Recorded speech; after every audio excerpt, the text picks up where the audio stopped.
বাংলাদেশ জাতীয়তাবাদী দলের বিরুদ্ধে উঠে পড়ে লেগেছে, যারা 1986 সালে ওই স্বৈরাচার এরশাদের সঙ্গে আঘাত করে বাংলাদেশের রাষ্ট্র ক্ষমতায় যাওয়ার ইচ্ছায় তারা সেদিন সেই স্বৈরাচারের সঙ্গে নির্বাচন করে 10টি আসন পেয়েছিল।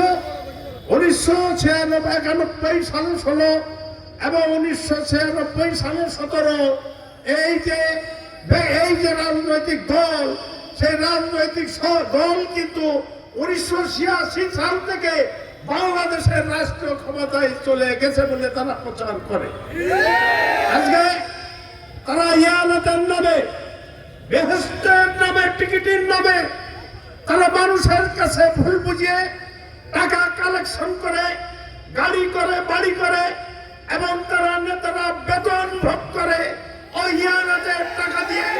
তারপরেও তারা মিথ্যা আশ্বাস দেয় যে আপনারা সকলেই জান্নাতে জান্নাত। মানে আমার পকেটের টাকা নিয়ে তুমি গাড়ি কি, আমার পকেটের টাকা নিয়ে ইয়ানাতের টাকা নিয়ে তুমি মাসিক, আর আমি জান্নাতে যাব। এত সহজ জান্নাত কিন্তু না, এত সহজ। আজকে ডাকসু নির্বাচনে ছাত্রলীগের সঙ্গে প্যানেল করে কারচুপি করে নির্বাচিত হয়ে মনে করেছেন যে বাংলাদেশের রাষ্ট্রীয় ক্ষমতায় ওনারা এসেছে। আমাদের জামাতের নেতা বক্তব্য রেখেছেন যে দেখেছেন ছাত্র শিবির পাস করার পরে সে আলহামদুলিল্লাহ বলেছে। আমরা কি নাউজুল্লাহ পড়তাম? আমরা ইন্দ্রিল্লাহ পড়তাম? আমরাও পাস করলে আলহামদুলিল্লাহ পড়তাম।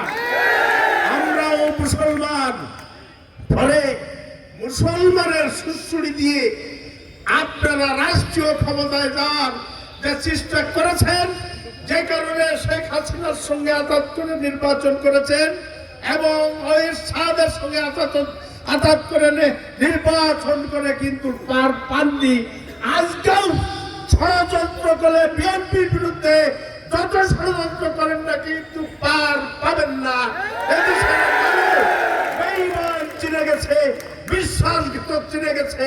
ফলে এদেশের হিন্দু মুসলমান সকলে মিলে বিএনপিকে ভোট দেবে এই প্রত্যাশা করে সকলকে ধন্যবাদ দিয়ে বক্তব্য শেষ করছি। আল্লাহ হাফেজ, জিন্দাবাদ।